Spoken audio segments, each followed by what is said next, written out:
ہم جب اللہ کے دیے گئے پر قناعت کریں گے، ہاں آپ زیادہ کی کوشش کر سکتے ہیں اس نیت کے ساتھ کہ میں دوسرے ضرورت مندوں کی ضرورت بھی پوری کروں، لیکن اطمینان آپ کو یہ ہونا چاہیے کہ جو مجھے میسر ہے یہ میرا مقدور تھا، یہ مجھے مل گیا، اور اگر میرا مقدور کوئی اور بھی ہوا تو وہ بھی مجھے مل جائے گا، اور ملے گا تب جب اس کا وقت ہوگا، وقت سے پہلے نہیں ملے گا۔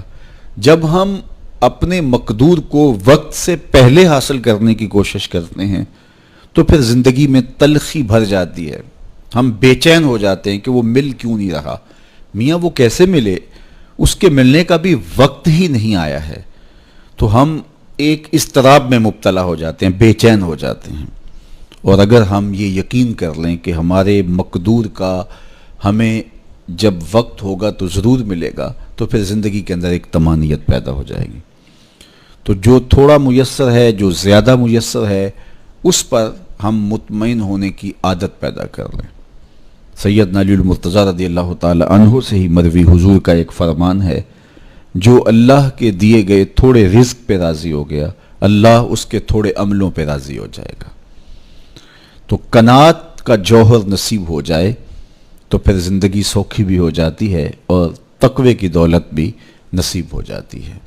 چوتھی چیز سیدنا علی المرتضیٰ رضی اللہ تعالیٰ عنہ فرماتے ہیں، یہ ہے کہ تم آخرت کی تیاری میں لگے رہو۔ تمہارا جب ہدف وہ ہے کہ میں ایک دن اللہ کے حضور پیش ہونا ہے اور اپنے سارے اعمال کی جواب دہی اور سارے اعمال کا حساب میں نے اس کے حضور پیش کرنا ہے، تو پھر تم پھونک پھونک کے قدم رکھو گے، حزم و احتیاط سے زندگی گزارو گے، اور تقوی نام ہی حزم و احتیاط کا ہے۔ تقوی نام ہی زندگی کو منظم اور مرتب کر کے اللہ کے حکموں کو بجا لانے کا ہے۔ حضرت شیخ احمد شیخ مجدد الفسانی علیہ رحمہ فرماتے ہیں کہ تقوی دو چیزوں سے عبارت ہے، ایک اللہ کے حکموں کو بجا لانا، اور ایک اللہ کی منع کردہ چیزوں سے اجتناب کرنا۔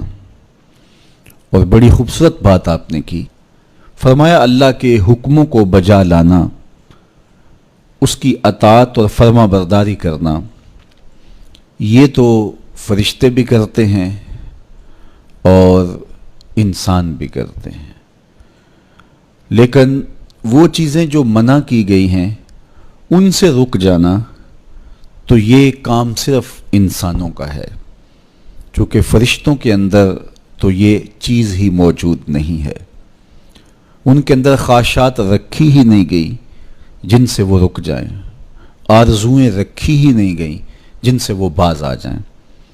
تو وہ تو اللہ کی عبادت کرتے ہیں، ذکر و فکر میں لگے ہیں، طاعت اور فرما برداری میں لگے ہیں، اور ان امور سے رکنے کا ان کا باب ہی نہیں ہے، تو یہ حضرت انسان کا کام ہے کہ وہ ان امور سے منع ہو جائے جن امور سے ان کے رب نے انہیں منع کیا ہے۔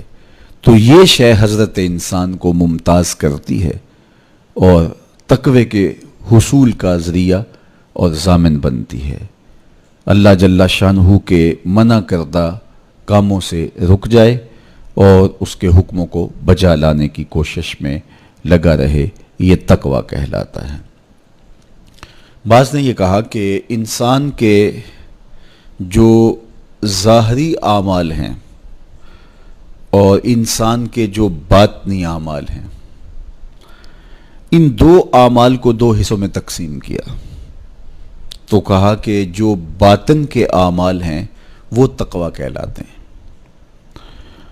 آپ کوئی نیک عمل کرتے ہیں تو ظاہر ہے کہ وہ امتثال امر کے طور پہ آپ وہ کام بجا لا رہے ہیں، لیکن اب آپ دل سے بھی رکے ہوئے ہیں اس کام سے، تو یہ آپ کے دل کا عمل ہے اور یہ تقوی کہلاتا ہے۔ قرآن مجید میں اللہ تعالیٰ نے ایک مقام پہ ارشاد فرمایا، جو اللہ کی نشانیوں شعائر اللہ کی تعظیم کرتے ہیں تو یہ دل کا تقوی ہے۔ تو تقوی کا تعلق پھر جڑ جاتا ہے دل سے۔ میرے اور آپ کے آقا و مولا حضور نبی رحمت صلی اللہ علیہ وآلہ وسلم نے ارشاد فرمایا التقویٰ ہا ہونا، التقویٰ ہا ہونا۔ حضور نے اپنے سینے کی طرف اشارہ کر کے کہا تقویٰ یہاں ہے، تقویٰ یہاں ہے۔ تو تقوی کا مرکز انسان کا دل ہے۔ ایک حدیث پاک میں آیا جو صحیح مسلم میں موجود ہے کہ ان اللہ لا ينظر الى صورکم واموالکم، اللہ تمہاری صورتوں کو نہیں دیکھتا، اللہ تمہارے مالوں کو نہیں دیکھتا کہ کون کتنا خوبصورت ہے، کس کے پاس کتنی دولت ہے، نہ تمہاری صورتیں دیکھتا ہے، نہ تمہارے بنگلے دیکھتا ہے، نہ تمہاری جائیدادیں دیکھتا ہے، نہ تمہارا بینک بیلنس دیکھتا ہے۔ اسے تمہاری صورتوں سے غرض نہیں ہے، اسے تمہارے اموال سے سروکار نہیں ہے۔ وَلَٰكِن يَنظُرُ إِلَىٰ قُلُوبِكُمْ وَأَعْمَالِكُمْ، وہ تمہارے دل دیکھتا ہے اور تمہارے عمل دیکھتا ہے۔ تمہارے کپڑے پھٹے پرانے ہیں، جھونپڑے میں رہتے ہو، لیکن عمل خوبصورت ہیں۔ تمہارا قلب سلیم ہے، اس دل میں اللہ کی محبت، اللہ کا پیار رکھا ہے، اللہ جل شانہ کے محبوب کا پیار رکھا ہے، تو وہ دل خوبصورت ہے۔ تو تمہارے لباس پھٹے پرانے کیوں نہ ہوں، تمہارے رہنے کی جگہ انتہائی ناآسودہ کیوں نہ ہو، لیکن تمہارا دل اچھا ہے، تمہارے عمل اچھے ہیں، تو تمہارے رب کو یہ پسند ہے۔ تو تقوی کا مرکز تمہارا قلب ہے، تمہارا دل ہے۔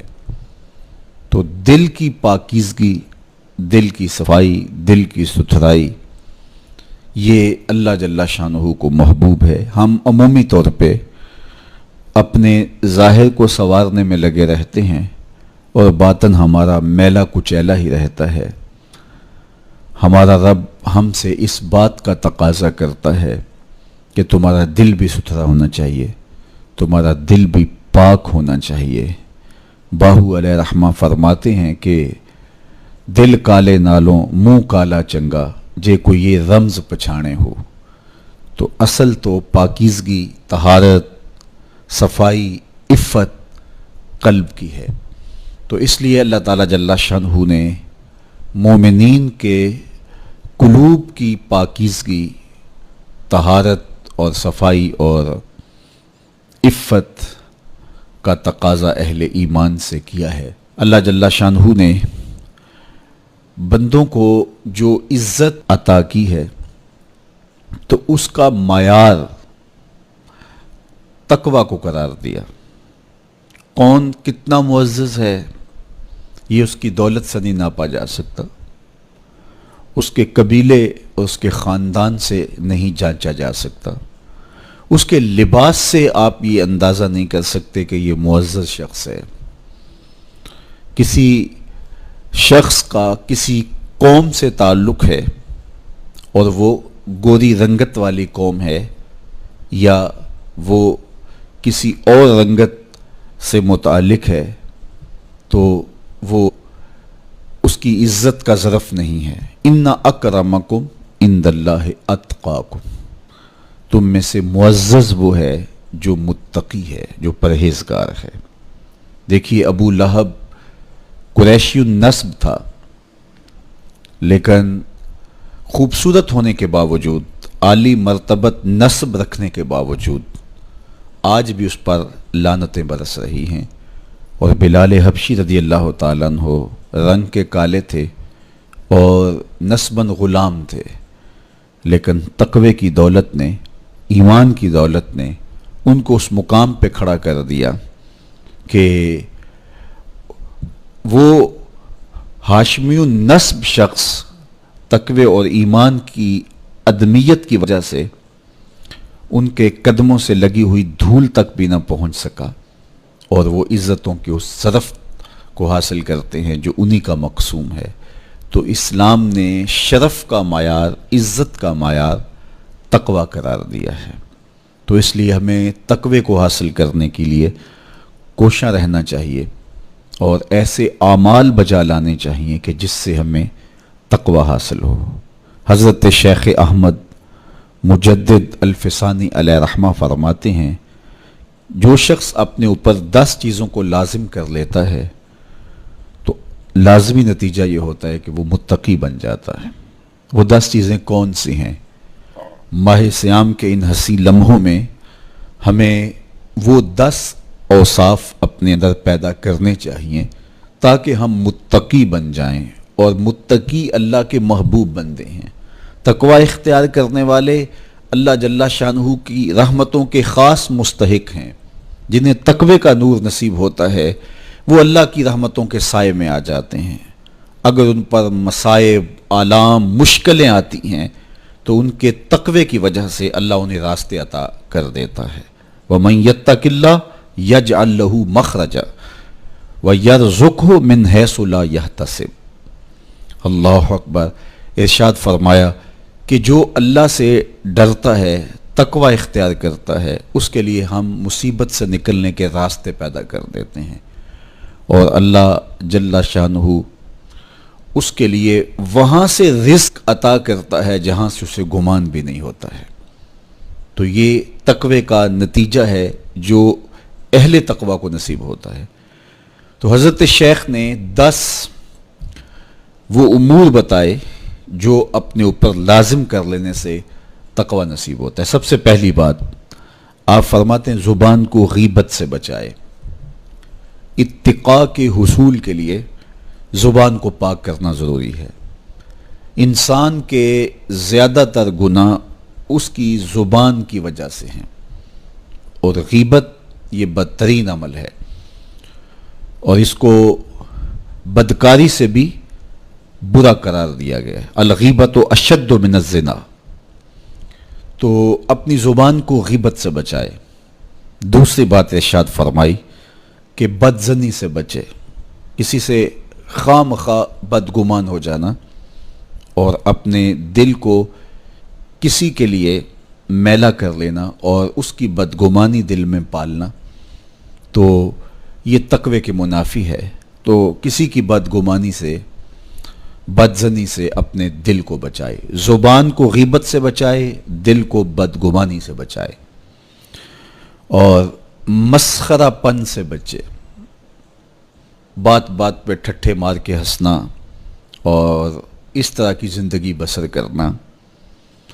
اور آج کل تو جب بھی دوست احباب اکٹھے بیٹھتے ہیں تو سنجیدہ اور متین باتیں کم ہوتی ہیں، زیادہ وقت لطیفوں میں ہی کٹ جاتا ہے۔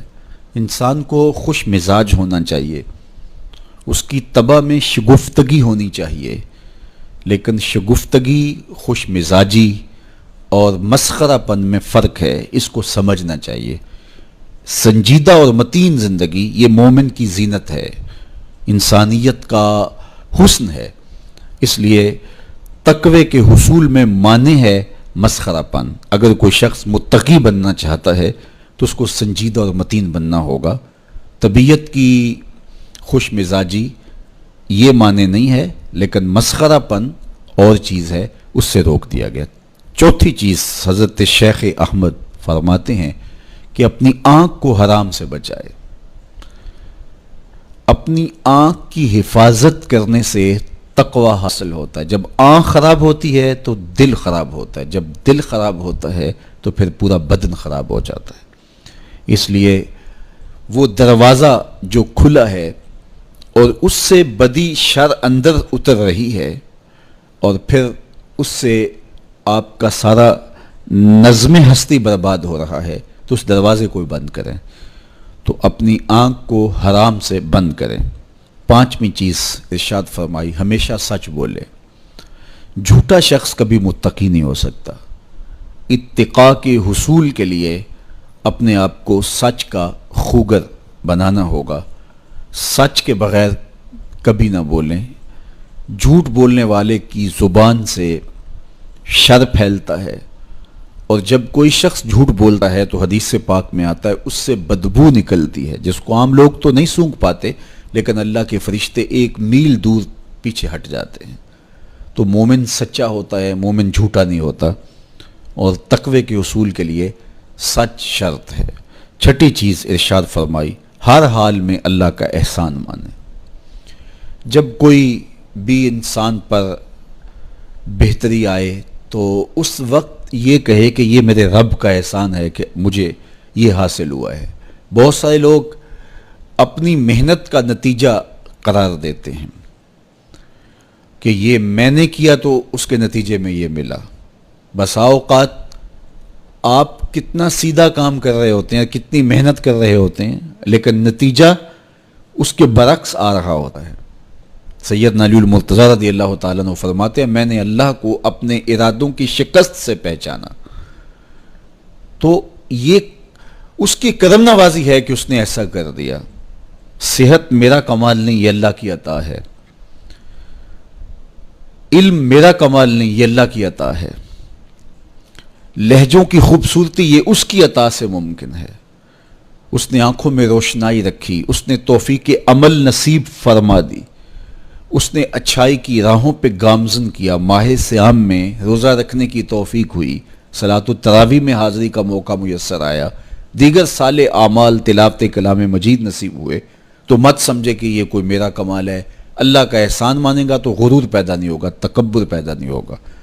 تو ہر حال میں اللہ کا احسان مانے، جو بھی خیر اس کو ملے وہ کہے یہ میرے رب کی طرف سے ہے، اور اگر اس کا کرم نہ ہوتا تو یہ عمل مجھے نصیب نہ ہوتا۔ اور کتنے عمل ہیں کہ نصیب ہونے کے بعد عجب سے، تکبر سے، ریاکاری سے برباد ہو جاتے ہیں۔ کیتی کتری پئی کھو محمد تے سکہ بنیا زردہ، کتنے عمل ہیں کہ برباد ہو جاتے ہیں، تکبر آ گیا، عجب آ گیا، ریاکاری آ گئی۔ تو یہ اس کی طرف سے ہی ہے۔ تو جب یہ کہے گا تو عجب، تکبر، غرور کچھ پیدا نہیں ہوگا، تو پھر عمل قبول ہوگا اور انسان تقوی کی منزل تک پہنچے گا۔ ساتویں چیز، اپنا مال راہ حق میں خرچ کرے، ناحق راستے پر ایک درہم بھی خرچ نہ کرے۔ کمایا ہوا مال راہ حق میں خرچ کرنے سے اتقاء کی دولت نصیب ہوتی ہے۔ اللہ قیامت کے دن بندے کے قدم اپنے حضور سے ہٹنے نہیں دے گا جب تک اس سے 3 سوال نہیں کر لے گا۔ ان میں سے ایک سوال یہ ہوگا کہ مال کمایا کہاں سے، مال خرچ کہاں کیا۔ جس طرح مال حلال کمانا ضروری ہے، مال کو جائز جگہوں پہ خرچ کرنا بھی ضروری ہے، حق کے راستے پہ خرچ کرنا بھی ضروری ہے۔ اس لیے یہ اپنی طبع کے اندر لازم کر لے کہ کبھی بھی اس کا مال کسی ناجائز اور فضول کام میں خرچ نہ ہو، راہ حق میں اس کا مال لگے۔ 8ویں چیز، نفس کے لیے کبھی بڑائی بلندی نہ چاہے، اس سے طبیعت میں سرکشی آئے گی اور تقوی کے راستے میں یہ عمل مانے ہے۔ اور نمازوں کی حفاظت کرے۔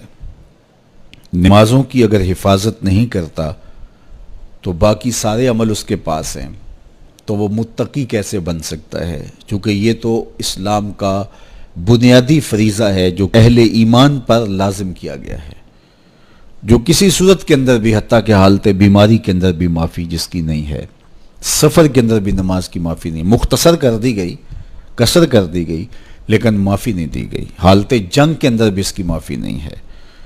تو نمازوں کی محافظت کرے۔ اور 10ویں چیز، حضرت شیخ فرماتے ہیں عقیدوں کی صحت کا خیال رکھے، اپنے عقیدے، اپنے نظریات خوبصورت رکھے، وہی جو طریقہ مبارکہ اہل سنت و جماعت کے بزرگوں کے عقائد تھے اور شروع سے صحابہ سے لے کے دور موجود تک چلے آ رہے ہیں، ان کی مطابقت کے اندر اپنے عقیدے رکھے۔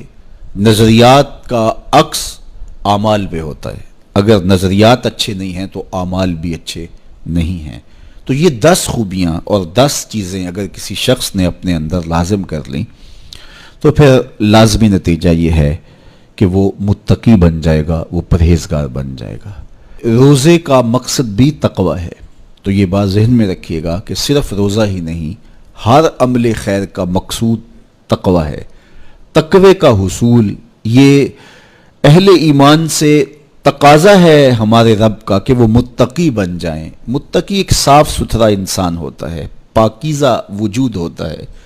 متقی شخص کسی کو ضرر نہیں دیتا، کسی کو دکھ نہیں پہنچاتا، وہ کسی کا حق غصب نہیں کرتا، کسی پر ظلم، زیادتی، جور و تعدی سے پیش نہیں آتا، وہ لوگوں کے حقوق کی پاسداری کرتا ہے، وہ اپنے فرائض کو پورا کرتا ہے، وہ خلق کے حق کو بھی ادا کرتا ہے اور خالق کے حق کو بھی ادا کرتا ہے۔ وہ دھرتی پر اللہ جل شانہ کی رحمتوں کا روپ ہے، دھرتی کا بوجھ نہیں ہے بلکہ دھرتی کی زینت ہے۔